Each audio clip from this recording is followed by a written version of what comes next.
जी।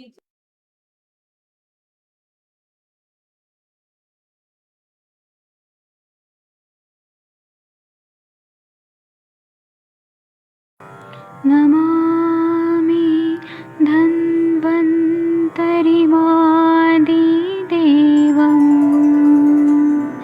सुरासुरैर्वन्दितपादपद्मम् लोके जरारुभयमृत्युनाशम् दातारमीशम्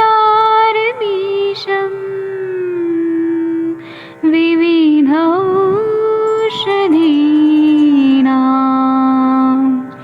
शङ्खं चक्रं जलौकां दधतं मृतघटं चारुतोर्भिश्चतुर्भिः सूक्ष्मस्वच्छादिरुद्यं शुकपरिविलसन् मौलिमम्भोजनेत्रम् कालाम्बोदोज्ज्वलाङ्गं कटितटविलसत् चारुपीताम्बराढ्यं वन्दे धन्वन्तरिन्तं निखिलगदमिव प्रौढदावाग्निनीलम्।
focus. What's the easiest and fastest way to create video ads?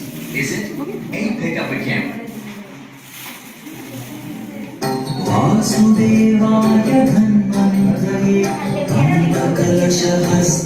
आइए आप भी आइए।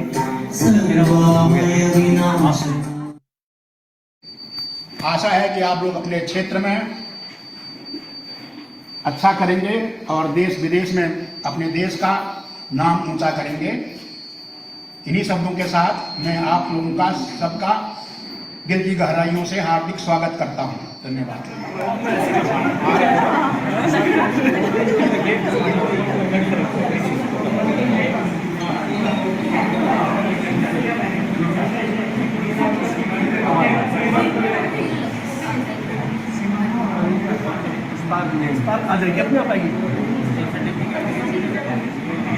अंगूठा पूरा ग्रिप बनाओ, सही नहीं, पूरे अंगूठे की ग्रिप बनाओ।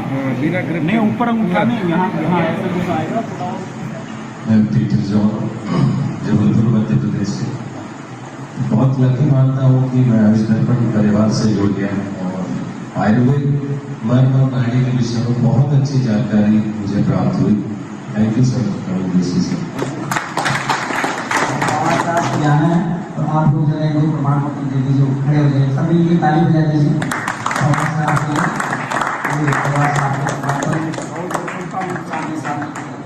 बहुत शुभकामनाओं के साथ। मेरा नाम सुरेंद्र सिंह है, मैं कानपुर से हूँ। मैं सबके लिए पहले पृथ्वी को वंदना दीजिए। मैं नवीन जोशी सबको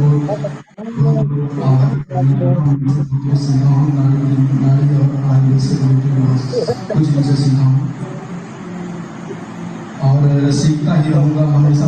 हमें नई चीज़ों को सीखने की मतलब हमेशा वो रहती है, इसलिए मैं नवीन जोशी सबसे बहुत कुछ सीख रहा हूँ।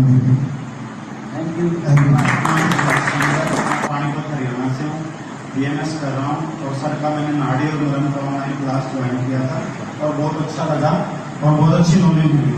और अब ऑफलाइन क्लास का मौका मिला है, इसमें जो डाउट्स थे, कुछ क्यूरीज थी, वो क्लियर हो गई है। अब हमें एक्यूरेट पता है नाड़ी चेक कैसे करनी है, सभी लेवल्स का पता है, धातुगत पल्स भी पता है, पंचवात्मिक कब भी पता है और मरम में हमें सीक्वेंस भी सीखने को मिली। और मुझे लगता है सीक्वेंस की जानकारी कोई देगा नहीं आपको। धन्यवाद। Thank you. नमस्कार सभी, मैं सुनीता दिल्ली से हूँ और मैं इस्लाम से बिल्कुल अलग हूँ। मैं टैरोकार्ड रीडर हूँ। ये मैंने जहाँ मेरे फ्रेंड उन्होंने मुझे बताया तो मुझे सर का बहुत अच्छा लगा। मैं ऑनलाइन जुड़ी हूँ और यहाँ पे और भी अच्छा लगा। एक मुक्त ज्ञान हम लोगों को मिल रहा है जो कि आगे आने वाले टाइम में बहुत काम आएगा। मैं सर जी को इसके लिए आभार व्यक्त करती हूँ। Thank you so much. Madam आपका भी हो गया सर, आप भी आइए, अच्छा करने का चाह है। दोस्तों, मैं दयाल सागर सिंह गौतम, मैं यूपी फतेहपुर से हूँ। मैं एलोपैथ प्रैक्टिस 10 साल से कर रहा हूँ और मुझे आज मैं सीखना बहुत दिनों से ऐसा लग रहा था और मुझे कोई ऐसा प्लेटफॉर्म नहीं मिल रहा था। और बहुत सारे लोग कहते थे हम वैद हैं, नाड़ी वैद है, और सब लोगों को कुछ आता नहीं था और मैं ढूंढ रहा था कि मुझे यार नाड़ी मतलब सीखना है। और जब सबसे मैंने ऑनलाइन मिला मुझे ऐसा लगा कि सबसे सीखना चाहिए। ऐसे भारतवर्ष में बहुत सारे नाड़ी वैद हैं जो सिखा रहे हैं, पर सर जैसा कोई जय बिरला जी होगा वो इतना अच्छा सिखा रहे हैं। सर में सिखाने की जो कला है बहुत अद्भुत है और हमें सर के नए नए कोर्स सीखना चाहिए और कोशिश यही करेंगे सबसे आगे भी सीखते रहेंगे। नमस्कार सर, मेरा नाम रुचि है, पानीपत से हूँ मैं। मैंने पहले ऑनलाइन मॉर्म और नाड़ी दोनों किया था। नाड़ी तो अभी किसी बैच में इंक्लूड है, उसके बाद ऑनलाइन ऑफलाइन था तो मुझे लगा ऑफलाइन भी जाना चाहिए, तो बहुत अच्छा लगा यहाँ आकर। सर का बहुत बहुत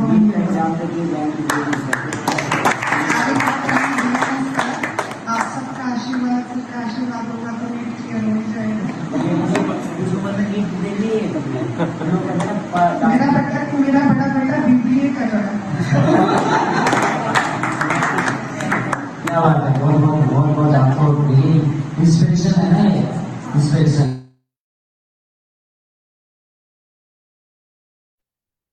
प्रणाम सभी लोग। मैं वैद्य प्रणाम सभी लोगों को। मैं वैद्य अरविंद पाठक आप सभी लोग का स्वागत करता हूँ। थोड़ा सा यहाँ पे नेटवर्क का प्रॉब्लम था, इसलिए कनेक्ट नहीं हो रहा था। उसके लिए मैं क्षमा प्रार्थी हूँ सभी लोग से। बस मुझे 1 मिनट का टाइम दीजिए, मैं यहाँ पे ये कनेक्ट करता हूँ, स्क्रीन पे लाता हूँ। बहुत देर से मैं नेटवर्क के लिए प्रॉब्लम में था, इसलिए बस 2 मिनट रुक जाइए, मैं आप लोग के स्क्रीन पे दिखाता हूँ। आपके लिए है। 1 मिनट, बस मैं यहाँ पे स्क्रीन पे ला रहा हूँ।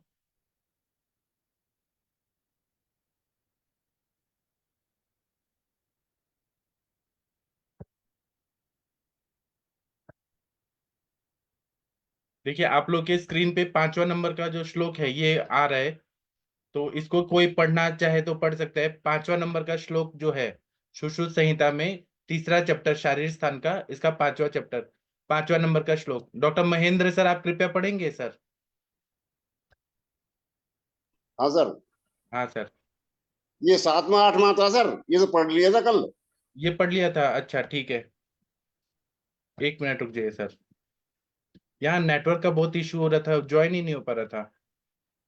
हाँ 6वां नंबर का सर करना है। नहीं 7वां था सर।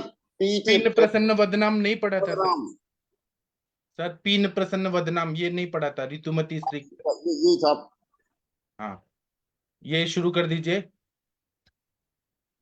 पीत प्रसन्न वदनाम प्रकलनित आत्म मुख ध्वजाम नर नर कामाम प्रिय कथाम सृष्ट कुक्षी अच्छी ऊर्जाम स्फुर भुज कुछ श्रोणी नाभि उरु जगन स्पचाम हर्ष हर्ष औत्सुक पराम चापी विद्याद ऋतुमती मिति। हाँ एक बार मैं पढ़ता हूं, फिर देखिए। पीन प्रसन्न वदनाम प्रक्लिन्नात्म मुख द्विजाम नर कामाम प्रिय कथाम स्त्रक्ष कुक्षी अक्षी मूर्धजाम सूरत भुज कुच क्षोणी नाभ्युरु जंग जघन स्विचाम हर्षोत्सुक्य पराम चापी विद्या ऋतुमती इति। हाँ अब अर्थ पढ़िए सर आप। अदृष्टार्थ ऋतुमती के लक्षण हैं। आर्तव होने के बाद ऋतु काल का अनुमान लगाना आसान है, किंतु अदृष्ट आर्तव में ऐसा संभव नहीं होता, जिसे इन श्लोकों में वर्णित किया गया है।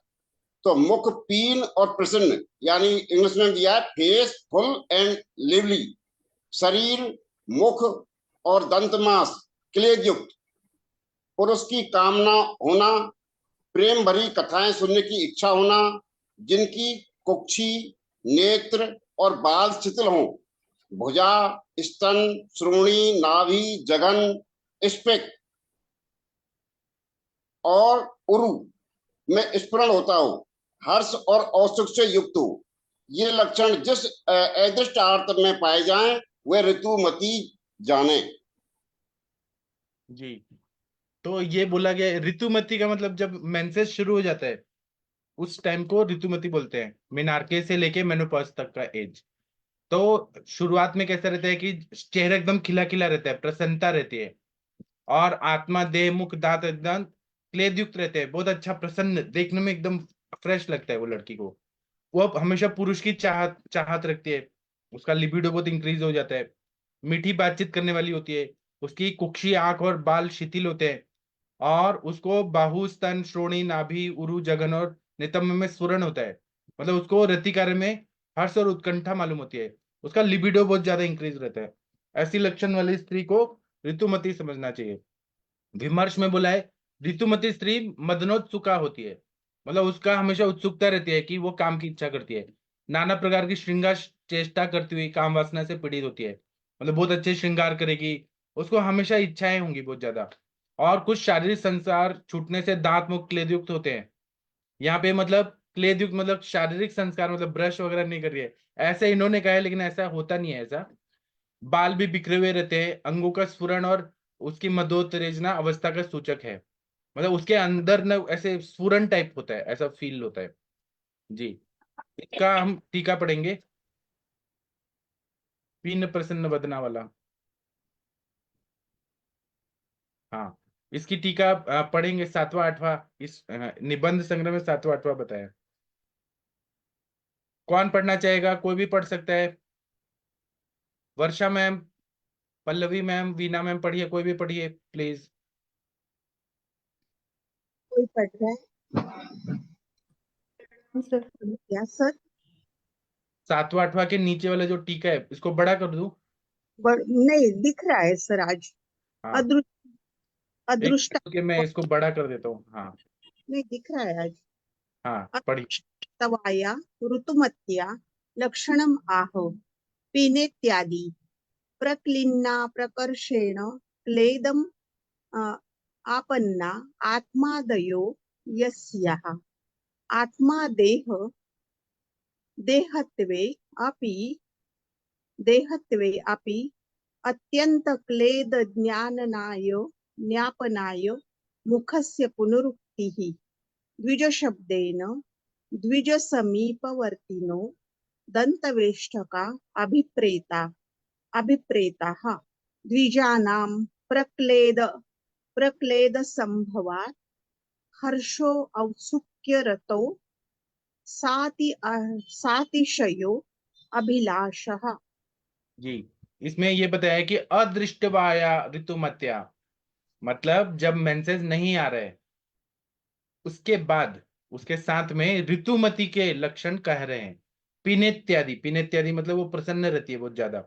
प्रक्लिन्न प्रकर्षेण प्रक्लिन्न प्रकर्ष क्लेद मापन्ना आत्मा आदिवस्या उसकी आत्मा और मन और शरीर पूरी तरह से क्लेद युक्त रहता है, एकदम फ्रेश रहता है, प्रसन्नता युक्त रहता है। आत्मा देह देहत्व अपि अत्यंत क्लेद ज्ञापने मुख से पुनरुक्ति। जब ये आत्मा देह और देहत्व जब बोल रहे हैं तो क्लेद ज्ञापने मतलब उसका चेहरा जो है खिला खिला लगता है, मुरझाया हुआ नहीं रहता है। वहां पे क्लेद है मतलब वहां पे एकदम प्रसन्नता है ऐसा दिखता है। द्विज शब्देन द्विज शब्द से द्विज समीपवर्तिनो मतलब दांत जो रहते हैं वो 2 बार आते हैं। एक दूध के दांत टूट जाते हैं फिर नए दांत आते हैं इसलिए उसको द्विज बोल रहा है। तो यहाँ दंत वेष्ट का भी प्रेता है। द्विजानाम षष्ठी बहुवचन सारे दांत जो रहते हैं वहां पे क्लेद ऐसा हो जाता है। हर्षोत्सुक्य मतलब उसको हर्ष होती है, उत्सुकता रहती है। रतो साति शयो अभिलाषा उसको अतिशय अभिलाषा होती है। किसमें? तो काम की इच्छा में बहुत ज्यादा इच्छा होती है। ये ऋतुमती का लक्षण बताया हुआ है। इसके पहले जब मीनार्के नहीं आता है तब ये सारे सिम्टम्स नहीं आते हैं, लेकिन जैसे ही मीनार्के शुरू होता है उसको इच्छाएं होने लगती है, चेहरे में कुछ अलग चेंज आता है, पूरा फेमिनिन कैरेक्टर चेंज होने लगता है और वो बॉयज की तरफ ज्यादा आकर्षित होती है, अट्रैक्शन बढ़ जाता है। और नर कामम प्रिय कथाम मतलब बॉयज के बारे में सोचना और उसको अच्छा लगता है क्योंकि हार्मोनल चेंजेस होते हैं शरीर में, ऐसा इन्होंने टीकाकार ने भी बताया है। अभी हम इसका आगे का श्लोक पढ़ेंगे। आगे कुछ टीका है क्या? नहीं है, ठीक है। अभी इसका हम कुछ हिंदी वाला और उसमें श्लोक नंबर का कुछ डिफरेंस आ रहा है। हा ते मला तिच्यासाठी बोलावलं तर नेमका संध्याचा कॉल आला. Please Vaidya Kanchan ma'am please mute रखिए। हाँ, आगे हम पढ़ते हैं नियतम दिवसे अतिथे। ये कोई पढ़ दीजिए प्लीज। ये इन्होंने बोला है कि मेनोपॉज हो जाता है तब क्या हो जाता है? मेनोपॉज प्रणाम सर, मैं हाँ, ये मेनोपॉज का बता रहे हैं कि ये क्या बोल रहे हैं जब मेनो मतलब ओवल्यूशन नहीं होता है वो बता रहे हैं। आप बताइए, पढ़ के बताइए मैम क्या बता रहे हैं। नियतम दिवसे अतिथे पढ़िए।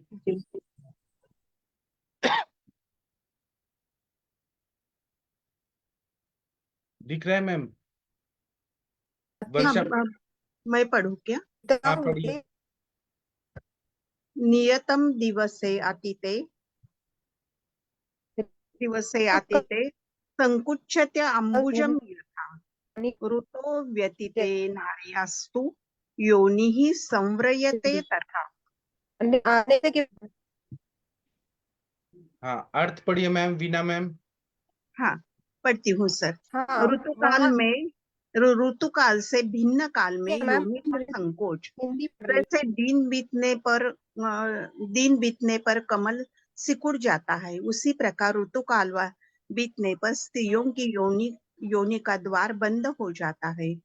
विमर्श योनि के संकोच से गर्भाशय तक वीर्य पहुंच नहीं सकता है, जैसे भौरा कमल के बंद होने पर भीतर नहीं पहुंच सकता। हाँ, तो ये ऋतुकाल का मतलब यही हुआ ना, ओवल्यूशन पीरियड ही हुआ। हाँ सर। मेंसेस के बाद का जो टाइम है वो ये टाइम हो गया। हाँ, ऋतुकाल समाप्त होना। ये पढ़िए। इसका ऋतुकाल समाप्त होना, इसका नाम डिंब का पक्व होने का समय बीतना है। ऋतुकाल में स्त्री डिंब के साथ शुक्राणु गर्भाशय में प्रविष्ट होता है। मगर ऋतुकाल बीत जाने पर डिंब के अभाव में यदि किसी प्रकार शुक्र का गर्भाशय में प्रवेश भी हो गया तो भी गर्भधारणा नहीं हो सकती। जी, बहुत अच्छा पढ़ा मैम आपने। ये इन्होंने ये बताया कि अगर वो कौन सा फेज हो गया मॉडर्न के हिसाब से, कौन सा फेज हो गया, ल्यूटियल फेज हो गया, कौन सा फेज हो गया मेंसेस के बाद में? कुछ याद है आपको? वीना मैम, वर्षा मैम, पल्लवी मैम, कौन सा फेज? मेनोपॉज का फेज है मेनोपॉज क्या? नहीं है ये, मेनोपॉज नहीं है ये, आर्तव चक्र जब आ रहा है उसी टाइम का है ये, मेनोपॉज नहीं है। ये बोल रहे हैं कि ओवुलेशन के बाद का फेज कौन सा होता है। अच्छा, pre ovulatory phase, ovulatory Yes. Phase, luteal phase, ऐसे फेज उस हिसाब से। हाँ। 16 दिन के बाद का होना चाहिए सर ये। हाँ हाँ, जब Correct. इंटरनल लॉस बंद हो जाता है तब का बता रहे हैं। अच्छा, आप लोग ना कंचन मैम को बधाई दीजिए। कंचन मैम, आपने एमडी का एग्जाम पास कर लिया है फर्स्ट ईयर का। सब आपको आयुष दर्पण प्लेटफॉर्म की तरफ से बहुत बहुत बधाई हो ma'am. Kanchan ma'am, thank you so much sir. Just बिल्कुल 2 मिनट पहले रिजल्ट आया और मुझे आपको सुनाना था तो मैंने तुरंत फिर संभाषण ज्वाइन किया क्योंकि मुझे लग रहा था कि इसका सब पूरा क्रेडिट मैं आपको दूं। Thank you. और मेरे जो गाइड थे उनका भी कॉल आया मुझे और बोलते 70 मार्क्स कम नहीं होते, बहुत अच्छे मार्क्स मिलाए बोले। हाँ, एमडी में तो फर्स्ट क्लास विद डिस्टिंक्शन मिला आपको। हाँ, समिता डिपार्टमेंट में जो हम 2 लड़कियां थी उसमें मैं फर्स्ट हूँ सर अभी। Congratulation ma'am. सब Thank लोग you, sir. बोलिए बधाई, बोलिए कंचन मैम पास हो गई फर्स्ट ईयर एमडी। बधाई हो मैम। अभिनंदन कंचन मैम।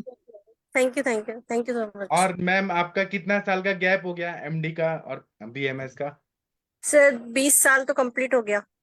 सोचिए 20 साल के बाद मैम ने एमडी का एंट्रेंस भी क्लियर किया और एमडी फर्स्ट ईयर भी पास हो गई। इनकी बेटी भी पढ़ रही है, एमबीबीएस पढ़ रही है। नहीं पर सर पूरा क्रेडिट आपको जाता है सर, जो सर आप पढ़ाते हो। मेरा वाइवा भी आपकी वजह से ही अच्छा गया था और सर ने आज भी मुझे बोला वाइवा आपका बहुत अच्छा हुआ था। वाइवा में मैं बहुत अच्छे मार्क्स दिए। बहुत ही अच्छा, मतलब उनका भी बहुत अच्छा ये रहा कि सर बोल रहे थे कि काफी अच्छे मार्क्स है, इतने अच्छे नहीं मिलते हैं और वाइवा में भी इतने अच्छे मार्क्स नहीं मिलते हैं बोले किसी को। जी, बहुत अच्छे मिले सर। और बहुत अच्छा, मैं एकदम खुश हो गई क्योंकि 70% बोलने के बाद मुझे अभी अच्छा लगेगा आस्था को बोलने में कि एटलीस्ट यूनिवर्सिटी में 70% मार्क्स आए। हाँ, और ये फर्स्ट क्लास विद डिस्टिंक्शन बोलते हैं। पहले जी के सर। जमाने में लोग केवल 50% ला देते थे, पास हो जाते थे तो खुश होते थे। आपने तो इतना अच्छा मार्क्स लाया। जी sir, thank you so much sir. अच्छा कैसे क्या है कि 75 का होता है डिस्टिंक्शन सर? नहीं, अभी महाराष्ट्र में तो 70% से ऊपर होता है सर, महाराष्ट्र में। तभी कंचन मैम ने देखिए पूरा 20 साल का गैप के बाद भी पढ़ाई किया, एंट्रेंस क्लियर किया, उसके बाद में बच्ची को पढ़ाते हुए, हस्बैंड को संभालते हुए, क्लिनिक करते हुए पढ़ाई किया और इतना अच्छे मार्क्स लाई। आपकी बेटी कौन से ईयर में है मैम, कंचन मैम? सर अभी उसका रिजल्ट आना बाकी है, उसका 3rd ईयर स्टार्ट हो गया पर। अच्छा, तो उनको कैसा फील हो रहा है आपकी बेटी को? अभी तो उनका वेकेशन पीरियड स्टार्ट हुआ है ना, तो वो नहीं, हिमाचल गए ये घूमने। न्यूज ये न्यूज उनको मिला क्या? नहीं सर, अभी मैंने जस्ट मैसेज डाला क्योंकि वो हिमाचल में है दोस्तों के साथ, पूरा कॉलेज उसका 210 बच्चे हिमाचल प्रदेश घूमने गए हैं पूरा। अच्छा अभी आज वो कसोल में है, फिर जी 2 दिन के बाद आ जाएगी। जी, तो मतलब कैसा फील होता है? बच्ची भी पढ़ाई कर रही है, आप भी पढ़ रही है, माँ बेटी दोनों सर पढ़ रही है। बहुत बहुत खुशी हो रही है और अच्छा लगता है सर कि बच्चों को हम दिखा रहे हैं तो बच्चे कुछ और अच्छा करेंगे शायद। अब कंपटीशन है कि माँ 70% लाई, अब मैं और अच्छा करूंगी एमडी के टाइम पे। जी सर बिल्कुल। हाँ जी। और आज कंचन मैडम का भी शायद वाइवा कल परसों होगा, मंडे को होगा शायद उनका। Monika ma'am. Monika ma'am, sorry, Kanchan ma'am आप है। मोनिका मैम और मुनीश मैम का शायद मंडे ट्यूसडे को है वाइवा। उनका थ्योरी हो गया, उनका जो क्वेश्चन पेपर है मुझे भेजी थी, मैं भेजता हूँ ग्रुप में। और जी कंचन सर। मैम आपका मार्कशीट डालिएगा, लोगों को और प्रेरणा मिलेगी कि हम भी पढ़ेंगे। माधुरी जी मैम को भी एमडी करवाना है, पल्लवी मैम को भी करवाना है। जी सर। हाँ, ठीक है, थैंक यू। अभी ये संस्कृत वाला टीका कोई पढ़ दीजिए। योनि संकोचेन बीजस्य। वीना मैम आप पढ़ेंगी? हाँ, पढ़ती हूँ ना सर। हाँ। योनि संकोचेन बीजस्य गर्भाशय प्राप्ति दर्शयन्नाह नियतमिति योनिः गर्भाशयः संव्रियते संकोचयाति अतएव बीज न प्रविशति। हाँ, कितना सिंपल लिखा है डलहनाचार्य जी ने। इन्होंने बोला है योनि संकोचेन। योनि संकोचन मतलब इंटरनल लॉस बंद हो चुका है, उसके साथ में बीजस्य गर्भाशय अप्राप्ति, मतलब गर्भाशय में अप्राप्ति होती है, वो अब गर्भाशय में बीज नहीं जा पाता है। दर्शयन ये बताया है। नियत मिति, यह नियत होता है। नियतम मिति, ऊपर का जो श्लोक है ना उसका स्टार्टिंग नियतम है, तो इसका मतलब सारांश ये है योनि ही गर्भाशय। योनि का मतलब है कि गर्भाशय पूरा, और खासकर यहाँ पे सर्विक्स का जो है इंटरनल लॉस, वो संव्रियते संकोचयाति। संव्रियते का मतलब है कि संकुचित हो जाता है। मेंसेस आने के बाद 5 दिन तक वो ओपन रहता है इंटरनल लॉस, और उसके बाद में ओवुलेशन पीरियड रहता है, तब तक वो थोड़ा खुला रहता है, और उसके बाद में जब 16 दिन के बाद जब हो जाता है तो एकदम बंद ही हो जाता है। अतएव बीज न प्रवेश, उसके बाद तो बीज नहीं प्रवेशित हो सकता है, उसके बाद तो गर्भधारणा हो ही नहीं सकती है। जी, बहुत अच्छा पढ़ा आपने मैम। अब हम आगे का पढ़ते हैं। कोई और पढ़ना चाहेगा? 8वां नंबर का श्लोक, मासिक धर्म। ये मिनार्के से लेके मेनोपॉज तक जो मेंसेस आते हैं, मेंस्ट्रुअल साइकिल, उसके बारे में श्लोक है। हम पढ़े? हाँ जी पढ़िए मैम, और अर्थ भी बताइए। ठीक है सर, गुड इवनिंग सर। और मैम देखिए कंचन मैम 70% लाई हैं। आपका अरे तो वाह, हाँ पास हो गई कंचन मैम फर्स्ट ईयर एमडी। अरे वाह, वेरी गुड। जी, मासेनोपचितं काले धमनीभ्यां तद आर्तवम् ईशत कृष्णं विबंधम च वायुर्योनि मुखम नयेत। तो जब मास बीत जाता है तो उसके बाद धमनी के मुख से आर्तो निकलता है काल के बीतने पर, जो ईशत कृष्ण कलर का होता है। और काल यानी 12 वर्ष के ऊपर और 50 या 60 साल के पुरुषों में 1 मास के संचित आर्तों को धमनियों द्वारा वायु योनि के द्वार की ओर ले जाता है। यह आर्तो थोड़ा सा काला और विशिष्ट गंध वाला होता है। अच्छा, बीबद्धम लग रहा था, बीबधम, हाँ लेकिन विबधम कृष्णम, ईशत कृष्णम थोड़ा सा काला होता है, थोड़ा सा गंध युक्त होता है। हम्म, तो मेंस्ट्रुअल साइकिल आते हैं उसके बारे में बता रहे हैं, मिनार्के जी से लेके मेनोपॉज तक। जी सर। जी। विमर्श, आर्तोकाल के रक्त का वर्णन और निकलने के लिए कारण बताया है। यह आर्तोकाल देश, आचार विचार, खाद्य पेय और संगत पर निर्भर करता है। ठंडे प्रदेश में सात्विक विचार और सात्विक आचरणों से सात्विक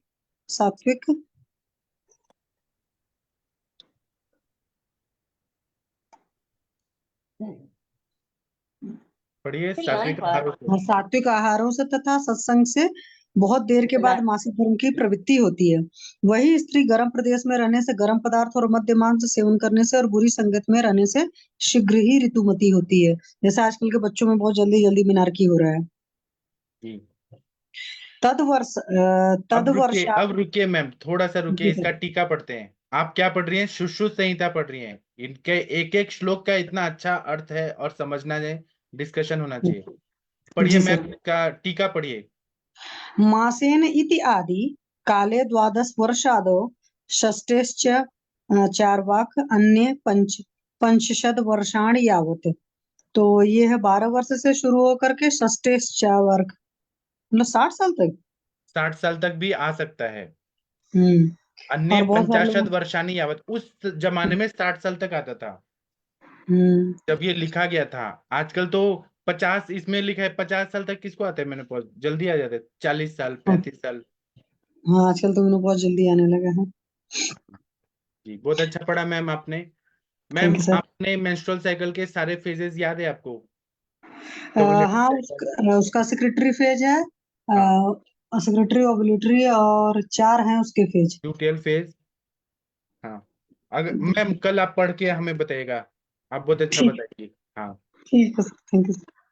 ठीक है। अब इसके बाद में रजो निवृत्ति काल, मेनोपॉज, 9th नंबर का जो श्लोक है ये कोई पढ़ दीजिए और अर्थ बताइए हमें।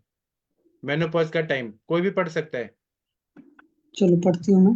हाँ, तद्वर्षात् 12 काले वर्तमान वर्तमान गम, वर्तमान है वो, अच्छा वर्तमान। वर्तमान वर्तमान गम असृक् पुनः जरा पक्व शरीराणाम याति पंचाशतः क्षयम्। रजोनिवृत्ति का आर्तो 12 वर्ष की अवस्था से शुरू होता है और वृद्धावस्था से शरीर शिथिल होने से 50 वर्ष की आयु में रुक जाता है। विमर्श 50 वर्ष की अवस्था रजोनिवृत्ति की है। इस समय नाना प्रकार की व्याधियों से स्त्रियों का शरीर भरा रहता है। कई स्त्रियों में स्थिति 50 वर्ष उम्र के पश्चात भी 78 साल तक जाती है। ऐसी अच्छा, अवस्था मतलब ये उस जमाने में बताया कि 78 साल तक भी मेनोपॉज होता था, ऐसा होता था जी। ऐसी अवस्था शारीरिक स्वास्थ्य पर निर्भर करती है। इसी अवस्था तक प्राय गर्भधारण की शक्ति स्त्रियों में रहती है, तत्पश्चात वह नष्ट हो जाती है। आर्तो एकाएक नहीं रुकता, बल्कि धीरे धीरे बीच बीच में रुकते रुकते बंद होता है। जैसा कि 1 आध महीने मासिक धर्म हुआ, फिर 2-4 महीने तक के लिए रुक और फिर आरंभ हुआ। इस प्रकार वह धीरे धीरे रुकता है। बहुत अच्छा बताया मैम आपने। Thank you sir. लेकिन 78 वाकई सोचने वाली बात है कि कभी इस तरह का पेशेंट आ जाता है ना, तो लोग सोचते हैं कि सीए का केस है। नहीं सर, ये मेनोपॉज का जो 50 इयर्स से जो मेनोपॉज के जो सिम्टम होते हैं ना सर, गायनेकोलॉजिस्ट है ना, अभी सीएमई मैंने अटेंड किया, सब मुंबई के फेमस, वो कहते हैं कि समझो 50 को मेनोपॉज हुआ तो लगभग पूरे लाइफ जब तक स्त्री मतलब 70 या 78 या 80 तक, तो मेनोपॉज के सिम्टम उसको तब तक चलते रहेंगे सर। अच्छा। हाँ, और सर अगर हमारा समझो मेनोपॉज एक हाथ स्त्री का अगर 46 को है या 50 को हुआ समझो, तो मैं पेरी मेनोपॉजल उन्होंने गायनेकोलॉजिस्ट ने बताया, फेमस गायनेकोलॉजिस्ट मुंबई में हुआ, कि पेरी मेनोपॉजल सिम्टम है ना 10 साल पहले आने लगते हैं सर, 10-12 साल। अच्छा। स्टार्ट वो तो होता है। नहीं सुनो, 2-3 साल हमको लगता था 2-3 साल पहले आएगा या 4 साल, नहीं उन्होंने कहा 10-12 years behind before it starts perimenopause and when it happens menopause। तो ऐसा नहीं कि 1-2 साल मेनोपॉज हुआ तो सब नहीं, एस्ट्रोजन हार्मोन डिप्लीट हुआ है तो उसको जिंदगी भर उस औरत को वो सिम्टम मेनोपॉज के रहेंगे, मरते दम तक, उन्होंने कहा। अलग अब अलग मैं यहीं पर समीर चंदगनी सर की बात बताऊंगी। अभी सर ने 2-3 दिन पहले का जो लेक्चर लिया था, तो सर ने बहुत सही बात कही कि आजकल क्या मेनोपॉज अभी मतलब शुरू हो गया। मेनोपॉज तो औरतें जब से हैं तब से औरतों में मेनोपॉज होता था। तो ये आजकल क्या है, जो भी जंक फूड खाना है या जो भी लाइफस्टाइल है, जो वजहें है बनी है और जो स्ट्रेस है दुनिया भर की वजह से आज की डेट में मेनोपॉज का हवा बन रहा है। वरना पुरानी भी लेडीज को होता था सारी चीजें, और कोई नई बात तो है नहीं। पहली बात तो ये है, और दूसरी बात ये रियल ऐसी है, बहुत रेयर लोग होते हैं जिनका सडन मेनार्की होता है, मतलब एक बार पीरियड आया और पूरा फिर से तुरंत रेगुलर हो जाता है। बहुत सारे लोग होते हैं, उसमें बहुत सारे इफ एंड बट आते हैं, मतलब कि कुछ कुछ टाइम इंटरवल के बाद ठीक होता है। इसी तरह जब बंद भी होना है तो बॉडी के अंदर सडन कोई चीज नहीं बंद होती है। बॉडी के अंदर बंद होगा तो पहले हो सकता है ड्यूरेशन कम हो जाए, फिर अमाउंट कम हो जाए, फिर धीरे धीरे करके बंद होता है। तो पुरुषम विक्षम वाला कंसेप्ट मेनोपॉजल एज में भी एग्जिस्ट करता है। ये अलग बात है कि हम लोग डिफरेंशिएट नहीं कर हमको पाते। ये पता नहीं था कि 10 साल पहले चालू होता है सिम्टम और बाद में हाँ, नहीं पूरी तो मैम, जिंदगी रहता है मैम। ये बहुत डिफिकल्ट है। अभी उन्होंने बताया स्टैटिस्टिक कि डिमेंशिया बहुत लेडीज में होने लगा है और अगले सालों में इतना पॉपुलेशन लेडीज का बनेगा कि डिमेंशिया बहुत रहेगा लेडीज में, क्योंकि ना उन्हें हाँ, सिम्टम बताया कि सिर्फ हॉट फ्लशेस या फालतू, उन्होंने सीधा बोला कि बोलते हैं लो लिबिडो होना। उन्होंने क्या बताया कि ना कितने सारे चाबी भूल जाती है, गैस बंद करना, ये सब सिम्टम चालू हो जाते हैं। या बहुत गुस्सा आता है, इरिटेट होता है, कंट्रोल नहीं रहता है, रिएक्ट करती है, या थकान तो होती ही है, कोई काम में मन नहीं लगता, उत्साह, ये कितने साल सिम्टम रहते हैं। और फिर घर के लोगों को लगता है कि क्या इतनी आलसी हो गई है ये, और उनको पता नहीं है कि ये पेरी मेनोपॉजल है। और मेनोपॉज में बाद में वो तो ऑस्टियोपोरोसिस ये सब होते रहते हैं। मतलब इतना डिटेल पता कि मुझे भी डोले डॉक्टर्स लोग को कुछ पता नहीं रहता है, जनरल फिजिशियन, क्योंकि क्या इतना डिटेल है मेनोपॉज का टॉपिक कि ना ये बहुत सारे सिम्टम रहते हैं जो बीमारियां लगती है। बोलते ना ये मेरा मसल पेन हो रहा है, मुझे इधर उधर, मेरा नाखून हो रहा है, मेरे बाल क्यों ये हो रहे हैं, ये ऑल रिलेटेड टू मेनोपॉजल है मैम। जिंदगी भर हाँ ये मैं इसी पर मैं एक बात आपको बताऊंगी। समीर जमदग्नी सर ने बोला और मैं उस बात से ज्यादा इत्तेफाक रखती हूँ, क्योंकि पता नहीं क्या मेरे साथ थोड़ा सा प्रॉब्लम है कि मैं एलोपैथिक माइंडसेट को कम पचा पाती हूँ चीजों को, अदरवाइज नहीं लीजिएगा। तो सर ने कहा कि ये अपने शास्त्र में अभी बोला कि 50 से हाँ, 70 वही मैं आपको बता रही हूँ ना, सुनिए तो तो इसमें एलोपैथी जब में नहीं है, जो अच्छा है उसमें लेना ही चाहिए, जो बोलते ना हाँ हाँ, सुनिए तो सही आप मेरी बात। जब बल वर्ण की हानि होती है तो ये बल वर्ण की हानि जो है ये ज्वर की सिम्टम में आते हैं। और ये जो चीजें रखकर भूल जाते हैं ना, डिमेंशिया वाली तकलीफ वगैरह होने लगती है, तो वहां पर भी देख लीजिए जिस ज्वर में ये चीज होता है आप उस ज्वर का चिकित्सा करोगे तो पेशेंट में रिलीफ हो जाएगा। और इस बात को मैं मानती हूँ क्योंकि कई सारे पेशेंट आते हैं जिनका कॉम्प्लेक्शन वगैरह बिगड़ जाता है। ये सारा चीज ज्वर का लक्षण है। अब हमको डिफरेंशिएट करना होता है, या आप देखोगे यहीं पर मैं पुराने वैद्यों की बात करूंगी। पुराने वैद्य हमेशा ज्वर की चिकित्सा करते थे हर बात में, है ना, लंघन भी कराते रहते थे चिकित्सा और तो हम दवाएं भी करेंगे, देते आप रहते थे। बराबर बोल रही है, ज्वर की चिकित्सा करेंगे, ये चिकित्सा का हाँ मैं नहीं बोल रही, ये तो बराबर आप बोल रही। मैं सिर्फ बोल हाँ, रही सिम्टम का हमें इतना पता नहीं लेकिन कि ये इसमें दोनों चीजें चीजें क्या अलग अलग हैं, ये दोनों चीज अलग है। एक है। ज्वर अलग है और ये मेनोपॉज अलग है। दोनों का बराबर है आप दोनों का। पता नहीं क्यों सर मैं मेनोपॉज को इसलिए नहीं मान आप पाती उसी हूँ में क्योंकि खिचड़ी रियलिटी मत है। बनाइए।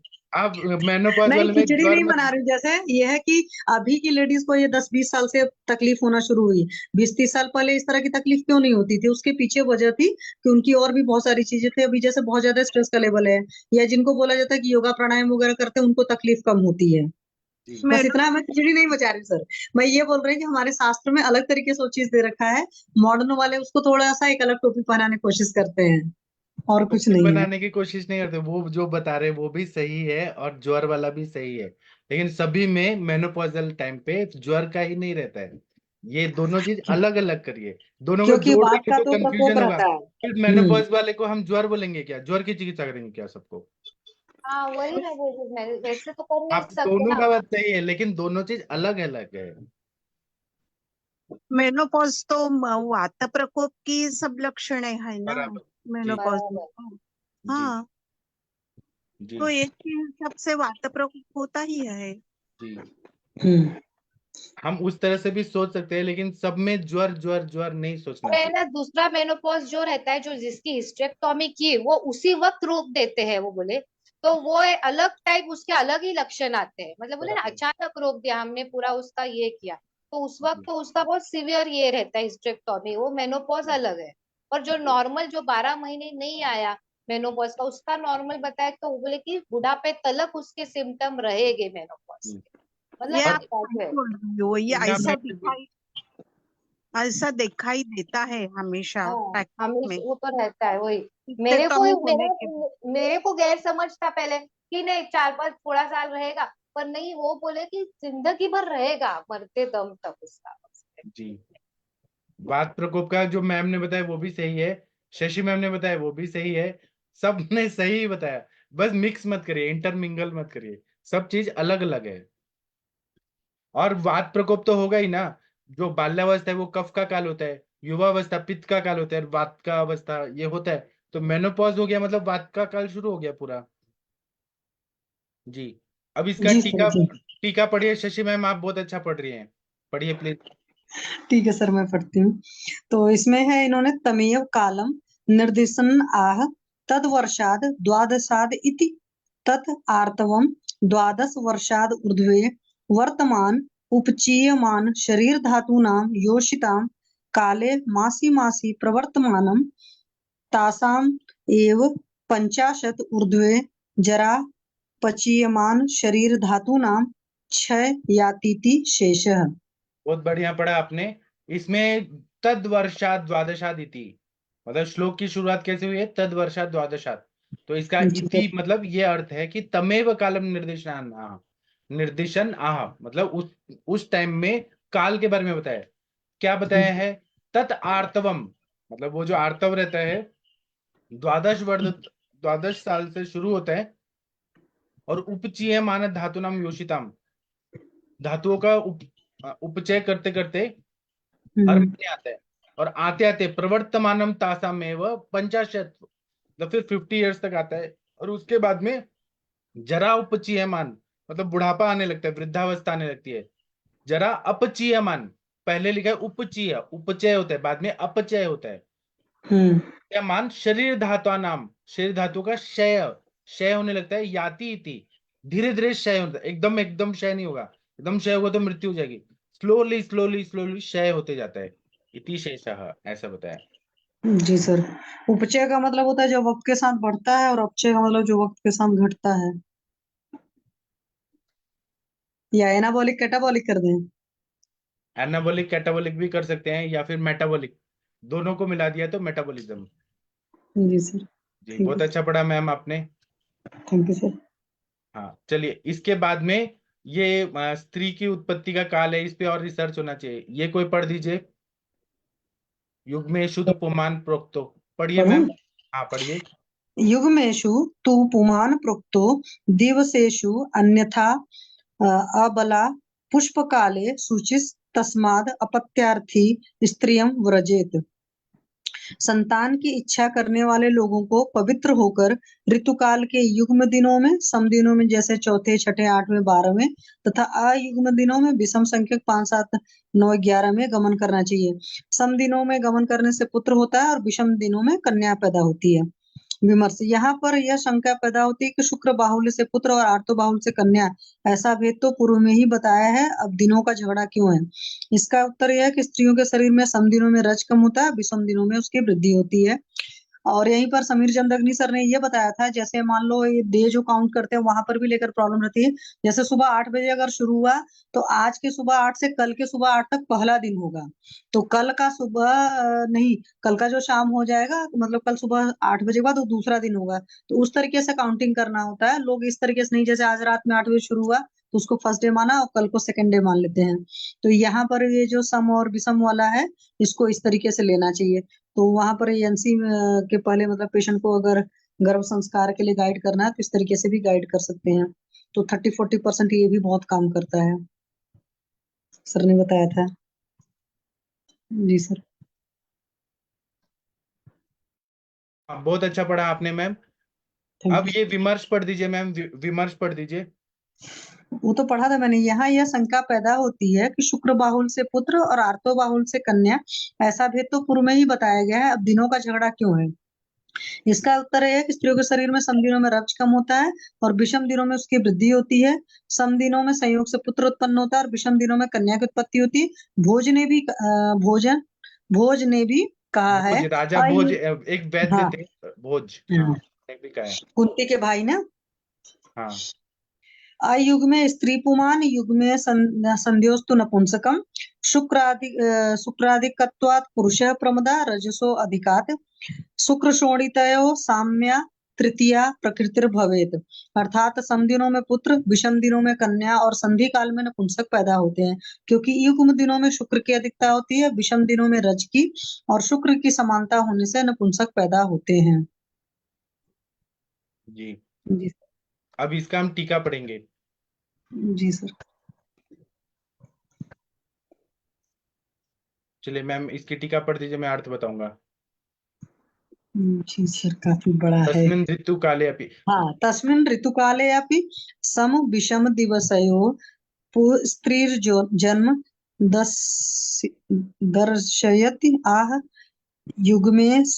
युग्मेष्वित्यादि युग्मेषु इति समेषु अन्यथा इति स्मेषु शुचि काय शुचि ननु प्रागुक्त शुक्र बाहुल्यात्। ये पूरा इधर दिख नहीं रहा अच्छा, नहीं दिख रहा? है ना? हाँ, अभी दिख पूरा रहा है? थोड़ा सा। हाँ, अभी। यस। पुमार्त बाहुल्यात् स्त्रीति किमयं विकल्प उत समुच्चय इति। समुच्चयो अयं तदुक्तं विदेः युग्मेषु तु दिनेषु वासां भवति अल्पतरं रजः संयोगं तत्र या गच्छेत सा पुंमासं प्रसूयते। अयुग्मेषु दिनेषु आसां भवेद उत्तरं रजः संयोगं तत्र या गच्छेत सा तु कन्या प्रसूयते। तथा भोजो अपि अयुग्मे स्त्री पुमान्, युग्मे संध्यायां तु नपुंसकं, शुक्रादिकत्वात् पुरुषः प्रमदा रजसो अधिकात्, शुक्र शोणितयोः साम्या तृतीया प्रकृत भवेत् इति। जी, बहुत अच्छा पढ़ा आपने। इसमें ऐसे बोल रहे हैं, तस्मिन् ऋतु काले अपि, उस ऋतु काल में, सम विषम दिवसयो, कौन सी विभक्ति है? द्विवचन, तृतीय द्विवचन। सम विषम दिन के साथ में पुरुष और स्त्रियों का जन्म दर्शन आह, ऐसा कहा गया है। किससे बताया? युग्मेशु इत्यादि ये शब्द से बताया है। युग्मेशु इति समेशु, युग्म मतलब इवन डेज, अन्यथा इति विषमेशु, विषम मतलब ऑड डेज, शुचि मतलब काय शुचि। ननु, अब क्वेश्चन पूछते हैं, प्रागुक्त शुक्र बाहुल्योत पुमान आर्तम बाहुल्योत स्त्री कयमयम विकल्प उत समुच्चय इति। पहले तो उन्होंने कहा कि शुक्र बाहुल्य से पुरुष होता है और आर्तव बाहुल्य से स्त्री होती है, फिर ये इन्होंने विकल्प क्यों बताया यहाँ पे? तो समुच्चयम तदुक्तम विदेह, समुच्चय रहता है ऐसा उन्होंने विदेह ने कहा है, विदेह नाम के वैद्य ने कहा है। युग्मेशु तु दिनेशु वासाम भवति अल्पतरम रजः, जब युग्म टाइम रहता है, इवन डेज रहता है, तब रज जो रहता है अल्प रहता है। संयुगम तत्र गच्छेत स पुमान स प्रसूयते, और शुक्र की बाहुल्यता रहती है तो उस टाइम पे अगर समागम हो गया तो पुरुष होगा। अयुग्मेशु दिनेशु वासाम दिनेशु आसाम भवेद बहुतरम रजः, अयुग्म मतलब ऑड डेज में रज का बाहुल्यता रहता है स्त्री शरीर में। संयोगम तत्र या गचे सातु कन्याम प्रसूयते, जब उस समय संयोग होगा तो कन्या होगी। तथा भोजो अपि, भोज नाम के वैद्य ने कहा है, अयुग्मे सती पुमान युग्म संध्यायम तो नपुंसकम, अयुग्म में स्त्री रहते हैं, पुमान युग में मतलब जब युग्म रहेगा इवन डेज रहेगा तो पुरुष रहेगा, ऑड डेज में स्त्री रहेंगी, और संध्या में अगर होगा तो नपुंसक होगा। संध्या काल मतलब सुबह और शाम जो संध्या रहती है। और शुक्राधिकत्वात् पुरुष, शुक्र के आधिक्य में पुरुष रहता है, और प्रमदा रजसोधिकात्, और जब रज का बाहुल्यता रहेगा तो प्रमदा रहे मतलब स्त्री रहेगी।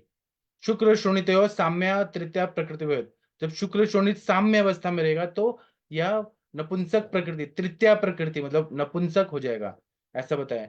तो इसको हमें क्रोमोसोम थ्योरी जो बताया एक्स एक्स एक्स वाई, उससे हमें समझना चाहिए। अगर पूरा एक्स एक्स वाई वाई रहा तो वो नपुंसक होता है। ये हमने जेनेटिक वाला जो है पार्ट, उसमें हम सबने पढ़ा हुआ है ये सब। जी सर। हाँ, ये कहने का मतलब वही है जो मॉडर्न साइंस ने ढूंढ के निकाला है। अभी क्या है, बहुत सारी किताबें खो गई हैं, इसका ही डिटेल में क्रोमोसोम थ्योरी पहले क्या था, अभी हमारे पास जो उपलब्ध ग्रंथ है उससे इतना ही मिलता है, तो हम लोग सोचते हैं कि ये क्या बता रहे हैं, इवन और ऑड डेज क्या होता है, ऐसा तो कभी देखा नहीं जाता है, लेकिन इसका अर्थ वो क्रोमोसोम थ्योरी से हमें समझना चाहिए। अभी बहुत सारी किताबें उपलब्ध नहीं है हमारे पास, बहुत लिमिटेड ही ग्रंथ हैं अभी आयुर्वेद के। चलिए 11 नंबर का श्लोक पढ़ना है कि रुकना है? सर आप बताओ। आप पढ़िए। अगर कोई गर्भवती हो जाती है तो क्या सिम्टम आते हैं, पढ़ना है हाँ, तो तत्र सद्यो गृहीत गर्भायाम लिंगानि श्रमो ग्लानि पिपासा शक्ति सत्नम शुक्र श्रवणीय बबंध स्फुरंच योने। तो ये होता है सद्यो गृहीत गर्भा के लक्षण होते हैं। जब कोई प्रेग्नेंट हो जाती है लेडीज तो क्या होते हैं, गर्भधारण के निम्नलिखित लक्षण होते हैं। तो श्रम होगा, उसको ग्लानि होगी, पिपासा लगेगा, सब आपने शायद पढ़ा है मैम, फर्स्ट ईयर में हाँ ही सर, पढ़ाया जाता है। हाँ हाँ रट्टा मारते थे श्लोक ही पूरा। हाँ तो श्रम होगी, थकावट, ग्लानि मतलब बिल्कुल थकान थकान सा लगेगा, बैठा रहेगा, बिल्कुल पिपासा प्यास लगेगी, हाथ पैरों में शिथिलता रहेगी, शुक्र शोणित की रुकावट होगी और योनि में स्फुरण होना, ये लक्षण होते हैं। गर्भ धारण हुआ या नहीं है जानना बहुत कठिन होता है। कुछ लोग मासिक स्राव रुकने से गर्भ धारण हुआ समझते हैं, किंतु वह तो पांडु रोग से पेट में गुल्म रहने से भी रुकता है, इसलिए यह भी चिन्ह ठीक नहीं है। ठीक चिन्ह बच्चों के हृदय की धड़कन है और उसका चांचल्य है, किंतु वह 5वें महीने में मालूम होता है। हाँ, फीटल हार्ट साउंड, इससे भी हमें पता चलता है कि वो बच्चा है कि नहीं।